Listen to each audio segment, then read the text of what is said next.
transiciones. Les decía que todo crecimiento deberá pasar por transiciones. Todo lo que avanza debe tener transiciones. Todo lo que crece debe pasar por procesos de transiciones. Todo lo que tiene éxito en la vida, Dios lo va a meter en un proceso donde lo va a hacer transicionar para que pueda crecer. Y les decía que la palabra transición significa pasar de un estado a otro. Significa cambio, significa mudanza, significa transformación. Diga conmigo, transformación. Entonces, cuando uno es transicionado, va a pasar de un estado a otro estado. Va a pasar de un lugar a otro lugar. Va a pasar de una forma a otra forma. Entonces, un crecimiento laboral va a tener que pasar por transiciones. Un crecimiento empresarial va a tener que pasar por transiciones. Un crecimiento familiar va a tener que pasar por transiciones. Un crecimiento ministerial como este, que es lo que estamos viviendo, va a tener que pasar por transiciones. Ahora, les decía que la palabra transición impacta cuando la escuchamos, pero rompe cuando la vivimos. Ser transicionado no es algo bonito realmente, humanamente hablando. Ser transicionado, ser mudado, ser trasladado, ser cambiado, no es tan fácil como se puede escuchar. Porque en ese proceso de cambio, en ese proceso de transición, Dios va a trabajar contigo. Dios va a usar herramientas. Dios va a usar martillo. Dios va a usar cincel. Dios va a tener que tomar decisiones. Dios va a tener que quitarte personas. Dios va a tener que moverte de lugares con el único objetivo de poderte hacer llegar, ¿verdad?, al destino profético que tiene para tu vida. Entonces, les decía que la palabra transición impacta cuando la hablas, pero te rompe cuando la vives. A veces Dios va a tener que romper finanzas. A veces Dios va a tener que romper relaciones. A veces Dios va a tener que romper ideas. A veces Dios va a tener que romper amistades con el único propósito de transicionarte. La Biblia habla de una persona llamada Abraham, que Dios quería transicionarlo a ser el padre de multitudes, pero él tenía un sobrino que se llamaba Lot. Diga conmigo, Lot. Ahora, Abraham solamente vivía complaciendo a su sobrino. Abraham no tenía ojos más que para su sobrino. Y está bien, era su sobrino, lo amaba, lo quería. Dios nos manda a amar a las personas. Pero Dios tenía tantos planes para Abraham que tuvo que transicionarlo, ¿verdad? Apartarlo a Lot de Abraham para poderlo llevar a su futuro, para poderlo llevar a su destino. Ahora me llama la atención que la palabra Lot significa velo. Diga conmigo, velo. Es decir que Lot era como un velo para Abraham. Así a veces hay personas y situaciones y circunstancias que son como un velo para tu vida, que no te dejan avanzar y no te dejan crecer. Por eso Dios tiene que transicionarte, tiene que romperte, tiene que romper amistades, romper finanzas, romper ideas, porque esas ideas, esas finanzas, esas amistades no te están bendiciendo, sino que te están corrompiendo y no te están dejando avanzar al propósito que Dios tiene para tu vida. Dile al que está a tu lado, si te está rompiendo, es porque estás creciendo. Si lo que estás viviendo te está rompiendo, te está doliendo, te está afectando y dices no puedo más, es porque estás creciendo, iglesia. Porque sin rompimiento no hay crecimiento, iglesia. Para que puedas crecer, Dios va a tener que hacer lo que tenga que hacer y te va a doler, pero el único objetivo es poderte transicionar.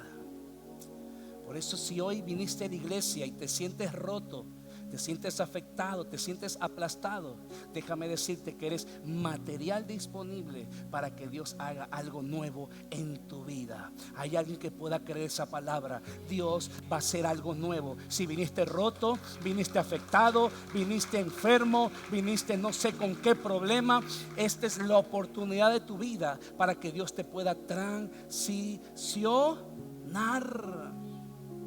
Por eso dice mi Biblia en 2 Corintios 5:17, de modo que si alguno está en Cristo, usted se sabe ese versículo que dice, nueva criatura, no dice criatura, dice criatura, de crianza, no de creación. Ya usted fue creado.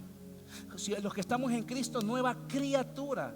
Es decir, eres una nueva cría, tienes un nuevo padre que es Dios. Y Él comienza a transicionarte, comienza a levantarte, comienza a alimentarte de una comida diferente. Por eso Jesús le dijo a los discípulos, yo tengo una comida que no es de aquí. Mi comida y mi bebida es hacer la voluntad de mi Padre, de aquel que me envió. Entonces dice, de modo que si alguno está en Cristo, nueva criatura es. Las cosas viejas, diga que está a su lado, lo que pasó, pasó. Dice, he aquí todas son hechas. Iglesia, si en medio de la turbación que vives te paras en la roca, porque dice la Biblia, el que está en Cristo no es el que cree positivamente, no es el que dice que tiene fe, no es el que dice que es bueno, dice el que está en nueva, las cosas viejas, he aquí son todas hechas. Entonces, si te paras en la roca que es Cristo, prepárate para recibir lo nuevo, iglesia. Te profetizo que viene un nuevo amanecer, viene una nueva oportunidad, viene una nueva temporada, viene un nuevo trabajo, viene un nuevo sueldo. ¿Cuántos dicen amén? Viene un nuevo negocio, porque aquel que está en Cristo, nueva criatura es. Lo viejo pasó. Dios va a hacer algo nuevo. Iglesia, prepárese para lo nuevo. Dile que está a tu lado, prepárate para lo nuevo. Porque en Cristo las cosas viejas, y Dios hace. Dile que está a tu lado, suelta lo viejo. Suelta lo viejo, no al viejo. Cuidado. Suelta lo viejo, no al viejo. Suelta lo viejo. Suelta lo viejo, dile. Porque si no sueltas lo viejo, no vas a poder recibirlo. Usted cuando compra una refrigeradora vieja, ¿qué tiene que hacer? Soltar la vieja para disfrutar la nueva. Si usted se compra un nuevo celular, ¿usted qué tiene que hacer? Soltar el otro celular, venderlo, regalarlo, no sé, rifarlo para poder disfrutar el nuevo celular. Si usted compra un carro nuevo, usted tiene que vender el carro viejo. Porque si usted no se deshace de lo viejo, no va a poder disfrutar de lo. Y así hay gente que no puede disfrutar de lo nuevo porque no se deshace de lo viejo. Dile que está a tu lado, deshazte de lo viejo. No del viejo, verán, cuidado. Deshazte de lo viejo. Deshazte de lo viejo, si no, no vas a poder recibirlo. Entonces, si no sueltas lo viejo, no podrás disfrutar de lo nuevo que Dios te quiere dar. A veces hay que renunciar a pensamientos pasados. A veces hay que, no sé, negarnos a emociones pasadas, emociones viejas, emociones de rencor, emociones de rechazo, sentimientos de culpa. Muchos cristianos no avanzan en la vida porque viven arraigados a lo viejo. Cuando Dios dice que el que está en Cristo, nueva criatura es. Y hay cristianos que son tan osados que dicen que son cristianos y viven en el pasado. Yo ya les enseñé que un hijo de Dios tiene que ser un soñador. Y los soñadores, ¿dónde vivimos? En el futuro. Y de vez en cuando venimos al presente, pero solamente a luchar, a creer, a leer la palabra, a inyectarnos de fe, y volvemos al futuro a seguir soñando. Pero el que vive en derrota, el que vive del pasado, solamente está pensando en que me engañaron, me afectaron, me usaron, me estafaron, y solamente vive del pasado. Y el que está a tu lado, ya no vivas del pasado. Entonces, en esta transición que estamos viviendo, iglesia, debes aprender a soltar lo viejo para poder recibir lo nuevo y disfrutarlo. Por eso te quiero enseñar rápidamente 4 cosas que debes tener muy en cuenta dentro de un periodo de transición. Esto aplica en tu vida familiar, en tu vida económica, en tu vida marital, en la vida que estás viviendo. Número 1, sé constante. Dile que está a tu lado, sé constante. Mira, Dios nunca va a poder usar a una persona inconstante, porque dice la Biblia que el hombre que es de doble ánimo es inconstante en todos sus caminos. Entonces Dios, como ve a una persona inconstante, no le puede confiar nada, porque sabe que lo va a echar a perder. Y acuérdense que el éxito del ministerio o el éxito de la vida no es cuánto Dios me ame, sino cuánto Dios me confíe. Porque Dios ama a todos por igual, pero no confía en todos por igual. Hay gente que vive del amor de Dios y está muy lindo, Dios nos ama, pero la pregunta es cuánto Dios te confía. Amén. Entonces, número uno, sé. Dios nunca podrá usar a una persona inconstante. Una transición laboral toma su tiempo. Una transición familiar toma su tiempo. Una transición financiera toma su tiempo. Una transición ministerial toma su.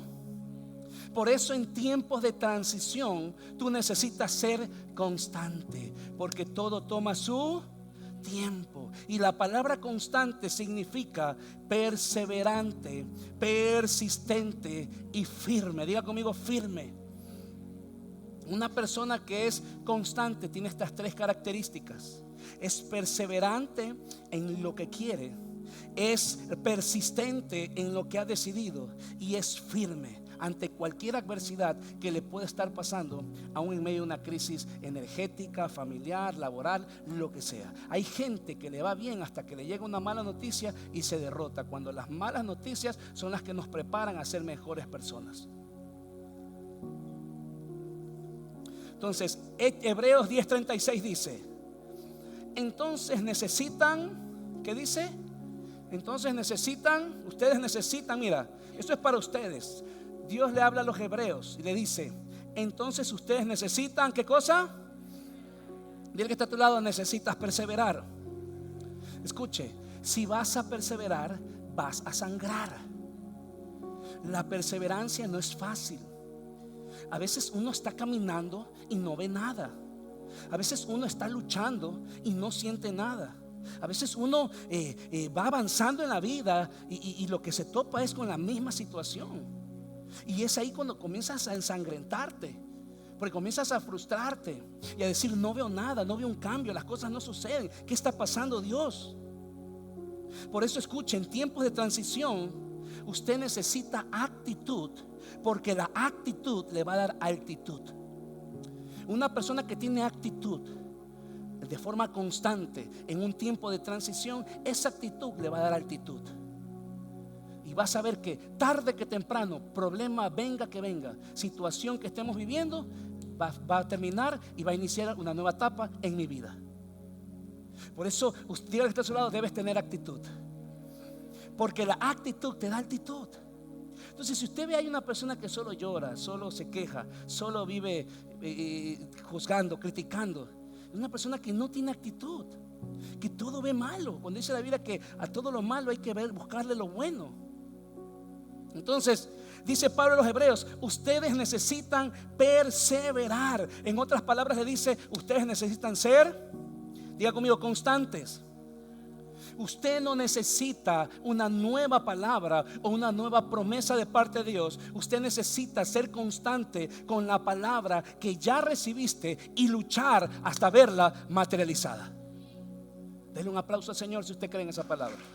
Entonces, estamos llenos de cristianos que quieren una palabra, que Dios les dé el nombre, que Dios les profetice los hijos, que Dios les dé profecía, pero no son constantes con lo que ya Dios les dijo. Si Dios te dijo: esfuérzate y sé valiente, esfuérzate y sé valiente. El esfuerzo y la valentía te abre puertas que otros, que por medio de una palabra, por más que le profeticen, si es un vago, no le va a pasar nada. Entonces debemos ser persistentes con lo que Dios ya nos dijo, con la palabra que Él ya nos dio. Entonces, ¿cómo se obtiene constancia? Pregúnteme, ¿cómo? Y eso es lo que te quiero enseñar: venciendo el desánimo. Aprende a vencer el desánimo. A todos los que estamos aquí nos toca la puerta el desánimo, ¿o no? ¿Cuántos se han desanimado viendo cosas, escuchando cosas, o nos sentimos mal, o esa típica crisis existencial? ¿Cuántos han visto eso? Que le está pasando últimamente a los reggaetoneros y por eso están cambiando, ¿verdad? Entonces, ¿cómo se obtiene constancia? Venciendo él. Dice la Biblia que los héroes de la fe se hicieron fuertes en batallas. Son las batallas las que nos hacen más fuertes y las que evidencian de qué estamos hechos y a qué Dios le servimos. Porque es fácil decir, te amo Dios, te amo más que mi vida, y me arrodillo y me inclino y lloro y me tiro al piso, y cuando viene la prueba, ahí se va a ver si realmente lo amas a Dios. Es ahí donde tienes la oportunidad de demostrarle a Dios que eres firme y constante. Por eso dice la Biblia que los héroes de la fe se hicieron fuertes porque las batallas son los que nos hacen más fuertes. Porque el desánimo siempre va a venir a ahogar tu fe. Porque la raíz del desánimo es la incredulidad. La raíz del desánimo es la incredulidad. Es no ver que por lo que estoy luchando no se ve. Y esa es la fe. La certeza de lo que se espera y la convicción de lo que no se ve. Por eso usted vive por fe y no por vista. El lenguaje que Dios nos dio es otro, diferente al del mundo. Entonces, el desánimo tiene sentimientos de no puedo, no tengo, no hay plata, no lo voy a lograr. Escuche, el desánimo viene por lo que vemos, pero la constancia viene por lo que creemos. El desánimo siempre va a venir por lo que vemos, por lo que sentimos. No hay plata, la delincuencia, la crisis, las extorsiones, y ahí uno se desanima y uno quiere retroceder. Por eso el desánimo siempre va a venir por lo que vemos, por lo que escuchamos, por lo que sentimos. Pero la constancia viene por lo que creemos. Por eso dice Corintios que por fe andamos y no por... Es decir, que yo soy constante por lo que creo y no por lo que veo. La gente quiere ser constante viendo las cosas. Escuche, cuando Dios te llama, Dios siempre te muestra un sueño, pero no te muestra el proceso. Te haré pescador de hombres, le dijo a Pedro. Ese le dio la visión, le dio el sueño. Ahora no le dijo cómo iba a suceder, que tenía que fallar, tenía que negarlo, tenía que, no sé, tantas cosas que hizo Pedro. Cortarle la oreja a Malco, tenía que negar a Jesús. Todo el proceso, o sea, imagínense, mira, vas a ser el próximo pescador de hombres, pero primero me vas a negar. Ya con eso uno dice, no, pues ¿cómo voy a ser el pescador de hombres si voy a negar a tremendo hombre de Dios que me está llamando? Dios siempre te va a mostrar primero el sueño y no el proceso. El proceso es en el camino, porque en el proceso vamos madurando. En el proceso vamos adquiriendo constancia. Entonces, dice Corintios que por fe andamos y no por vista. Es decir, yo soy constante por lo que creo y no por lo que veo. Número 2 que te quiero enseñar es: soporta las copas amargas. En tiempos de transición siempre van a haber copas amargas. Para ver los mangos maduros, primero tienes que verlos. Para poder faenar una vaca gorda, primero tienes que verla y alimentarla. Es un proceso, ¿o no? Entonces, aprende a soportar las copas amargas. Hebreos 10:36 dice, primero les dije, ustedes necesitan ¿qué cosa? Perseverar. Y dice, para que después de haber cumplido la voluntad de Dios, reciban ¿qué cosa? Lo que Él ha prometido. Escuche esto. Hay copas amargas que debes tomarte, pero haciendo su voluntad. Es peor tomarme una copa amarga fuera de la voluntad de Dios que tomarme una copa amarga haciendo su voluntad. Entonces, solo cumpliendo la voluntad de Dios vas a poder recibir lo que Él te ha prometido. Por eso necesitas ser constante y no inconstante, iglesia. Hay copas amargas que te vas a tener que tomar, situaciones complicadas que vas a tener que vivir, pero haciendo la voluntad de Dios. Yo prefiero tener un problema económico con Dios que un problema económico sin Dios. Yo prefiero estar pasando un problema familiar con Dios que un problema familiar sin Dios. Porque Dios siempre va a tener la última respuesta, la última palabra ante mi situación. Porque los planes de Dios son perfectos, son más grandes que los míos. Jesús, antes de ser entregado para ser sacrificado, dijo que pasó por un lugar llamado Getsemaní. Diga conmigo Getsemaní. Getsemaní es un lugar donde se le llamaba la trituradora. Era un lugar de trituración. Era un lugar donde se prensaba el olivo y se lo trituraba para sacar un aceite. Y dice Mateo 26:38, perdón. Entonces Jesús le dijo, estaba en este monte de Getsemaní, o en este huerto, o en este lugar. Entonces Jesús le dijo, mi alma está muy, ¿hasta qué? Quedaos aquí y velad conmigo. Le dice, miren, mi alma está muy triste porque voy a ser sacrificado. Me van a hacer esto, me van a hacer aquello, pero esto tiene un propósito. Quédense aquí conmigo a velar conmigo, ¿verdad? Entonces, esto me llama mucho la atención porque dice la Biblia que él dice, mi alma está muy... Escucha, en momentos difíciles o de transición, se vale que le digas a Dios que te sientes mal. Se vale que le digas a Dios que estás débil. Se vale que le digas a Dios, no tengo fuerzas. Se vale que le digas a Dios, estoy triste. Se vale que le digas a Dios y te desahogues de todo lo que tú sientes, porque eres un padre. Hoy en la mañana, levantándome a orar, yo fui al trono, como dice la Biblia, venid a mí los que estén cargados y trabajados, que yo los haré descansar. Vengan al trono de la gracia, porque es un lugar de confianza. Yo fui al trono de la gracia y dije, Señor, tengo este problema, no tengo fuerzas, no puedo, yo no puedo, esto es imposible. Este gigante que se ha levantado, no puedo, no puedo avanzar. Esto me estorba, esto me atormenta. Pero yo soy honesto con mi Padre, porque Él necesita ver mi honestidad. No nos acerquemos religiosamente a buscar a Dios, a creer que todo está bien. Hay momentos de nuestra vida que tenemos que llorar, tenemos que enfadarnos, tenemos que gritar. La Biblia habla que José, después que estaba en el palacio, cuando los hermanos vinieron, él se fue, se hizo a un lado del palacio, y cuando vio a los hermanos que lo vendieron, comenzó a llorar amargamente. Lloró tan fuerte que se escuchaba en el palacio el llanto de José. Hay momentos de transiciones donde tienes que llorar, tienes que estar triste, tienes que sentirte débil, tienes que desahogarte. No aparentes sentir lo que no sientes, iglesia. Hoy te animo a que corras a los brazos de Dios a desahogarte. Si Jesús lo hizo, ¿por qué tú y yo no lo vamos a hacer? Dios, estoy siendo triturado. Eso le dije hoy día.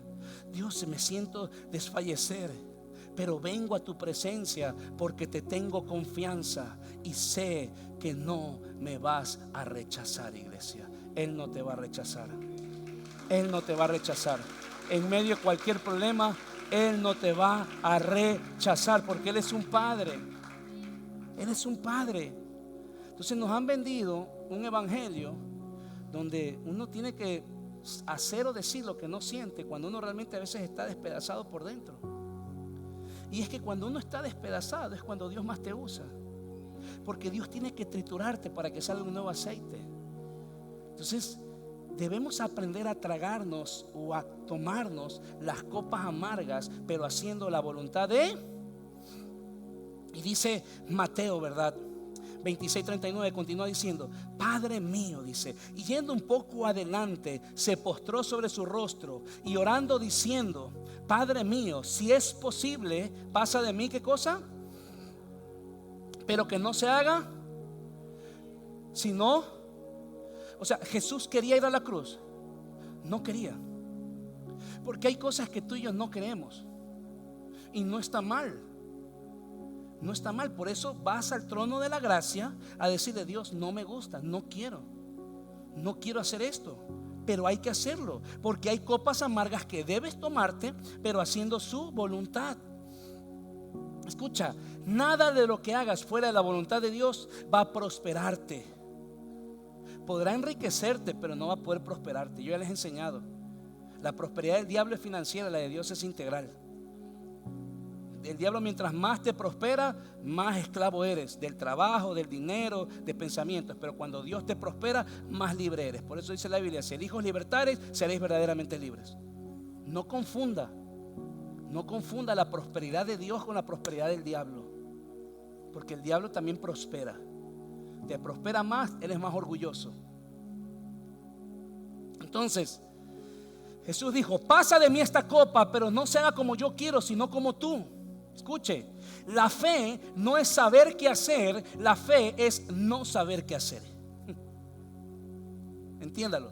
La fe no es saber qué hacer, la fe es no saber qué hacer. Deja de hacer las cosas a tu manera. Deja de hacer las cosas a tu forma. Deja de hacer las cosas como tú piensas. Y aprende a rendirte en los brazos de Dios. Y puedes decirle: Señor, ya no sé qué hacer. Hágase como tú quieras. Jesús lo dijo: pasa de mí esta copa, pero ya no quiero hacer mi voluntad. Hazla tuya. Y luego de eso te levantes, pon tu frente en alto, llénate de coraje y sé constante frente a la circunstancia que estás viviendo. No te quedes en el piso llorando, no te quedes en el piso mal. Levántate, coge coraje, ten fuerza. Como les dije la vez pasada, hay momentos que no necesitas ni oración ni lectura de la palabra, necesitas coraje, ponerte los pantalones para poder obedecer a Dios. Porque para tener fe a veces hay que tener pantalones. 1 Corintios 15:58 dice: así que, hermanos míos, amados, estad, ¿qué cosa? Firmes y, dile está a tu lado, firme y constante. No basta con ser firme en una decisión, debo ser constante con lo que decidiste. La gente tiene facilidad para decidir algo, estar firme en una decisión, pero no tiene la facilidad para ser constante con lo que decidió, estando firme. La gente tiene fuerzas para empezar algo, pero no para terminarlo. Para que lo entiendas. Entonces, no basta con estar firme en una decisión, sino que debes ser constante con lo que decidiste. 3. En un tiempo de transición, ten esperanza. Ten esperanza en medio de una transición. Romanos 12:12 dice: alégrense en la. Pablo dice: alegrémonos en la. Y hoy vengo a decirte, iglesia, que aún hay esperanza para todo lo que estás viviendo. Si estás enfermo, ten esperanza. Si estás desempleado, ten esperanza. Si estás endeudado, ten esperanza. Si estás quebrantado familiarmente, ten esperanza, iglesia. Porque la fe es el hoy, la esperanza es el mañana. La fe es el hoy. Todos los días debes vivir con fe. Y si las cosas no sucedieron, tranquilo. Mañana es otro día, hay esperanza de que Dios haga algo nuevo. Entonces tú todos los días vives con fe. ¿Qué es la fe? Es la certeza de lo que se espera y la convicción de lo que no se ve. ¿Qué es la fe? Es el oír la palabra de Dios. Entonces todos los días tengo fe. Todos los días estoy convencido. Todos los días creo que Dios va a hacer algo. Pero si no sucedieron, tranquilo, ten esperanza, porque la fe es el hoy y la esperanza es el mañana. Mañana es otro día donde Dios va a hacer algo nuevo. ¿Cuántos lo creen? Fe y esperanza. Hoy estoy con fe. Llegó la noche, no se dio, no salió el crédito, ¿verdad? No se pagó la tarjeta, no sabemos qué hacer. Mañana es otro día. Tengo esperanza de que Dios va a hacer algo. Pero en el día vivo con fe. Al dormir vengo con esperanza porque mañana es otro día. Grábate eso, iglesia. Entonces, un nuevo día es una nueva oportunidad para que Dios haga algo nuevo. Dile que está a tu lado: alégrate en la esperanza. Por eso este versículo cobra vida. Por ese versículo describe esto. Dice: alégrense ¿en qué?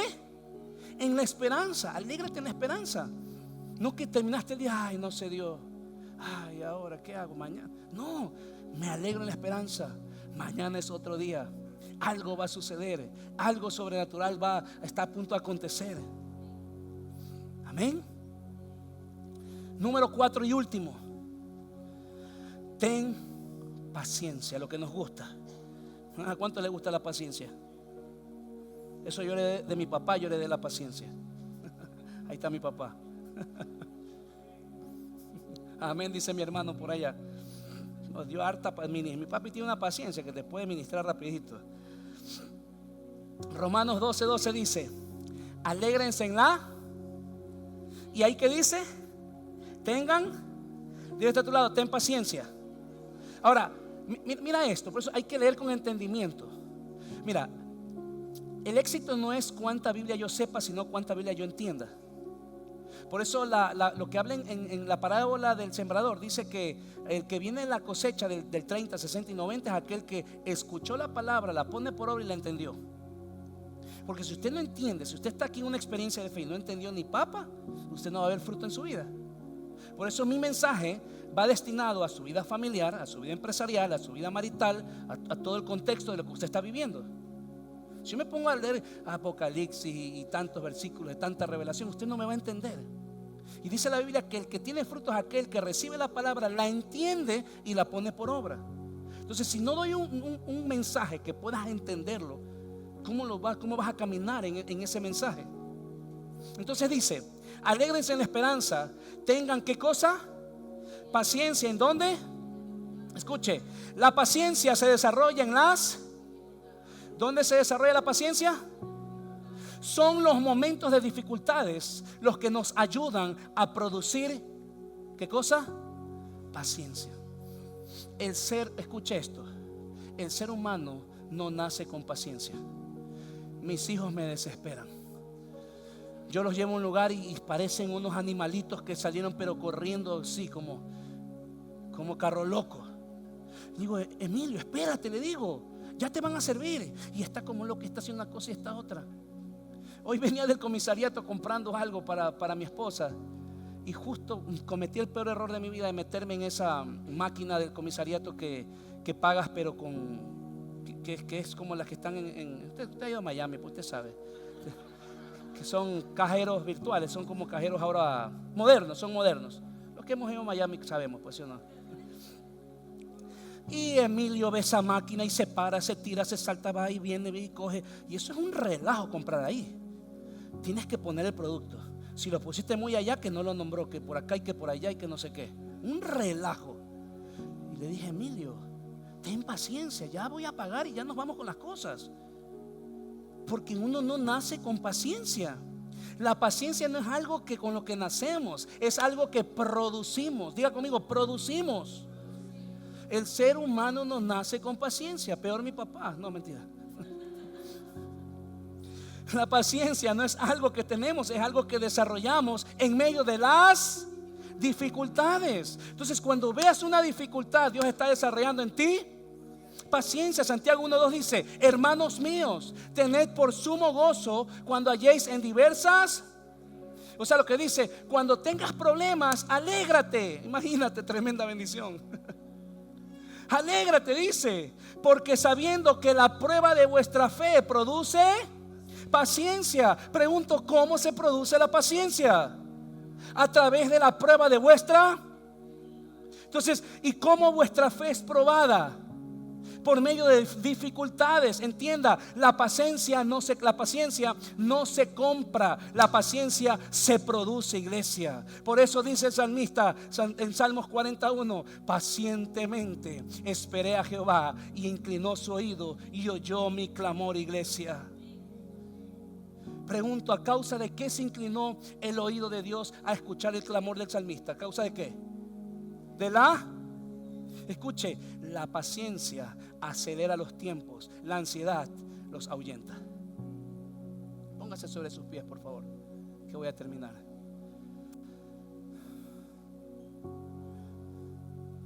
La paciencia acelera los tiempos, la ansiedad o la impaciencia Entonces, mientras más impaciente estés de que se te resuelva la vida, más se va a ir el milagro de tu vida. Pero mientras más paciencia tengas, dice la Biblia que vendrá Dios y ¿qué hará? Inclinará. Y dijo: este tiene paciencia. Mientras más desesperado estés porque las cosas no se den, el oído de Dios va a estar lejos de ti. Pero cuando tú tienes paciencia, que es difícil, entonces cuando usted esté en un tremendo tráfico, diga: gloria a Dios, Señor. Ahí aprovecha y diga: ve, baja tu oído, Dios, ahorita. Porque es ahí donde Dios va a poner su oído y va a escuchar tu clamor. Amén. Dice el verso: pacientemente esperé a Jehová y él se inclinó a mí y oyó mi clamor. Es decir, que mientras no tenga paciencia, Dios no podrá inclinarse a escucharme. ¿Quieres que Dios te escuche? Ten paciencia. Ahora, ¿cómo se produce la paciencia? Con dificultades. Probada nuestra fe. Y Salmos 42 dice: y me hizo sacar del pozo de la desesperación. Escucha, la paciencia provoca una respuesta del cielo, iglesia. La paciencia tiene la autoridad de sacarte del lodo o del pozo de la desesperación. Iglesia, ¿cuántos han pasado por el pozo de la desesperación? El pozo de la deuda, el pozo de la depresión, el pozo de la ansiedad, el pozo de la enfermedad.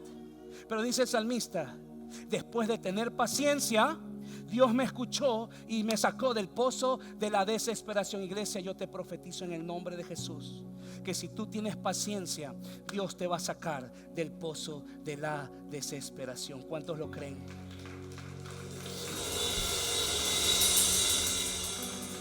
Por eso lo mejor que te puede pasar en un momento difícil es no saber qué hacer, para que le preguntes a Dios. Si estás en un momento que no sabes qué hacer, como yo me encuentro ahorita, estás en tu mejor momento. Porque cuando tú puedes, Dios no puede.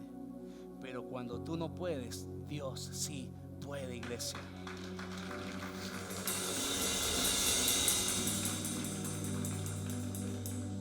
Cuando no sabes qué hacer, es cuando más te fluye la fe, iglesia. Cuando no sabes a dónde coger, cuando no sabes a dónde ir, cuando no sabes a quién acudir, cuando ya sientes que no puedes más, es cuando la fe fluye o no fluye. Es cuando salen esos de repentes y esas cosas que tú no esperas. A mí me sucede a diario, porque yo vivo por fe, no por vista. Cuando no sabes qué hacer es cuando más te fluye esa fe que tienes por dentro y que no sabías que la tenías. Hay momentos que Dios va a tapar su boca y va a abrir sus ojos para ver qué tú haces, para que te fluya la fe que tenías por dentro, campeón. Así que levántate y comienza a creer que vienen tus mejores días. En medio de cualquier adversidad hay una fe por dentro que va a salir de ti. Por eso Dios siempre va a formar al hombre exterior para luego manifestar al hombre interior. Hay un hombre interior que Dios está construyendo en medio de este problema, iglesia. Pero ten fe, ser constante, tómate esos tragos amargos, porque el Señor va a hacer algo sobrenatural, iglesia.